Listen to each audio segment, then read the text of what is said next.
మన తెలంగాణలో మొట్టమొదటి ఫ్యాక్టరీ అవుట్లెట్ మన ముకుంద జ్యువెలర్స్ లో లైట్ వెయిట్ ఆభరణాలు కలెక్షన్స్ ఎన్నెన్నో అన్ని జ్యువెలరీస్ పై VA కేవలం 2 to 12% మాత్రమే. విచ్చేయండి ముకుంద జ్యువెలర్స్. కేరళ అసెంబ్లీ ఎన్నికల్లో ఈసారి త్రిముఖ పోరు అనివార్యంగా కనిపిస్తోంది. కొన్ని దశాబ్దాలుగా వామపక్ష కూటమి LDF, కాంగ్రెస్ కూటమి UDF మధ్య అధికారం మారుతూ వస్తుండగా ఈ దఫా బీజేపీ రేసులోకి వచ్చింది. గత ఎన్నికల్లో సంప్రదాయానికి భిన్నంగా LDF వరుసగా రెండోసారి అధికారం చేపట్టడం సంచలనం కాగా ఈసారి హ్యాట్రిక్ కొట్టాలని ఉవ్వుళ్లూరుతోంది. ప్రధాన ప్రతిపక్షం UDF మాత్రం ఆ ఛాన్స్ ఇవ్వబోమని ఢంకా బజాయించి చెబుతోంది. తిరువనంతపురం నగరపాలక ఎన్నికలు ఇచ్చిన జోష్తో తాము పోటీలో ఉన్నామంటూ బీజేపీ కేరళ ఎన్నికలను రసవత్తరంగా మార్చింది. దక్షిణాది రాష్ట్రాల్లో కీలకమైన కేరళలో అసెంబ్లీ ఎన్నికలు ఈసారి ప్రత్యేక ప్రాధాన్యం సంతరించుకున్నాయి. 5 ఏళ్లకొకసారి అధికారం మారే సంప్రదాయానికి తెరదించుతూ గత ఎన్నికల్లో వరుసగా రెండోసారి గెలిచిన LDF ఈసారి హ్యాట్రిక్ దిశగా అడుగులు వేస్తోంది. సుమారు 40 ఏళ్లలో ఎన్నడూ లేని ఘనతను సాధించిన LDF ఈసారి గెలిచి మరో అరుదైన రికార్డు సొంతం చేసుకుంటుందా, లేక కాంగ్రెస్ నేతృత్వంలోని UDF గెలిచి కామ్రేడ్ల జోరుకు కళ్లెం వేస్తుందా అనేది ఆసక్తికరంగా మారింది. ఈ రెండూ కాకుండా బీజేపీ నేతృత్వంలోని NDA గెలుస్తుందా అనేది ఉత్కంఠ రేపుతోంది. అధికార LDF విషయానికొస్తే గత 10 ఏళ్ల పాలనలో పెద్ద ఎత్తున మౌలిక సదుపాయాల అభివృద్ధి, సామాజిక సంక్షేమ పథకాలు వంటివి తమ విజయాలుగా చెప్పుకుంటోంది. విజింజం సీపోర్ట్, కొచ్చి మెట్రో, వాటర్ మెట్రో, 2024 వరదల్లో నష్టపోయిన వారికి వయనాడ్లో టౌన్షిప్ ఏర్పాటు వంటి ప్రాజెక్టులపై గట్టిగా ప్రచారం చేసుకుంటోంది.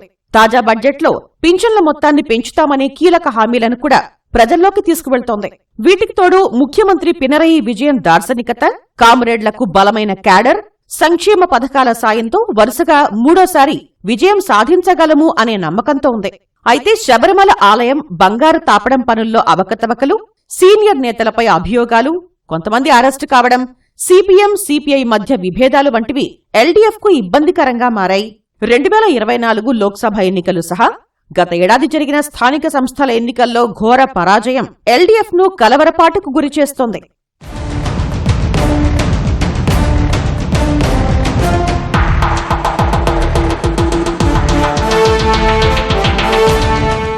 మరోవైపు ప్రతిపక్ష UDFకు ప్రస్తుత అసెంబ్లీ ఎన్నికలు అత్యంత కీలకంగా మారాయి. 10 ఏళ్లు అధికారానికి దూరంగా ఉండటం వల్ల ప్రస్తుత ఎన్నికలు జీవన్మరణ సమస్యగా పరిణమించాయి. ప్రభుత్వ వ్యతిరేక ఓటుపై UDF గట్టిగా ఆశలు పెట్టుకుంది. 2021 తర్వాత జరిగిన అసెంబ్లీ ఉప ఎన్నికల్లో 5/4 చోట్ల విజయంతో కూటమిలో విశ్వాసం కనిపిస్తోంది. 2024 లోక్సభ ఎన్నికల్లో 20 స్థానాలకు 18 సీట్లు UDFకే దక్కడం ఆ కూటమికి మరింత ఉత్సాహం తెచ్చిపెట్టింది. ఇటీవల జరిగిన స్థానిక సంస్థల ఎన్నికల్లోనూ UDF సత్తా చాటింది.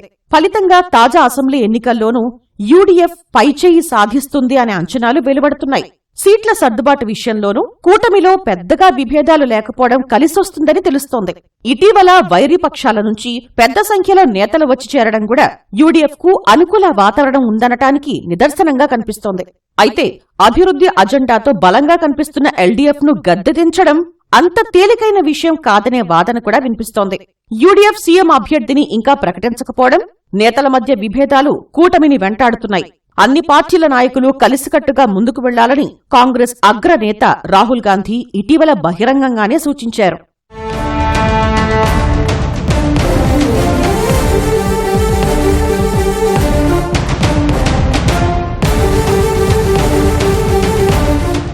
కేరళ అసెంబ్లీ ఎన్నికలపై భారతీయ జనతా పార్టీ కూడా గట్టి ఆశలే పెట్టుకుంది.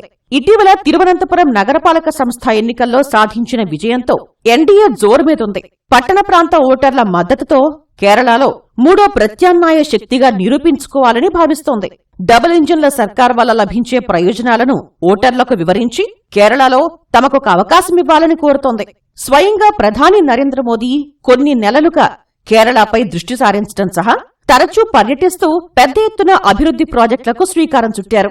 అయితే కేరళలో బలంగా వేళ్లోనుకుని ఉన్న LDF, UDFలను తట్టుకుని నిలపట్టం NDAకు అంత తేలికైన విషయం కాదనే వాదన వినిపిస్తోంది. కేరళకు బీజేపీ నేతృత్వంలోని కేంద్ర ప్రభుత్వం సరిగా కేటాయింపులు జరపటం లేదు అనే విమర్శలను LDF, UDF గట్టిగానే ప్రజల్లోకి తీసుకువెళ్తున్నాయి. LDF, UDF సంప్రదాయ ఓటు బ్యాంకును కొల్లగొట్టే స్థాయికి బీజేపీ ఎదగలేదు అనే అభిప్రాయాలు రాజకీయ వర్గాల్లో వ్యక్తమవుతున్నాయి. కేరళ ఆర్థిక పరిస్థితులు, అటవీ ప్రాంతాల్లో వన్యప్రాణులతో రైతులకెదురవుతున్న ఇబ్బందులు, శబరిమల ఆలయంలోకి మహిళల ప్రవేశం వంటి అంశాలు కూడా ఎన్నికల ప్రచారంలో ప్రధానాస్త్రాలు కానున్నాయి. 140 స్థానాలున్న కేరళ అసెంబ్లీకి వచ్చే నెల 9న ఒకే విడతలో ఎన్నికలు జరగనుండగా ఓటర్లు ఏ కూటమికి పట్టం కడతారో మే 4న తేలనుంది.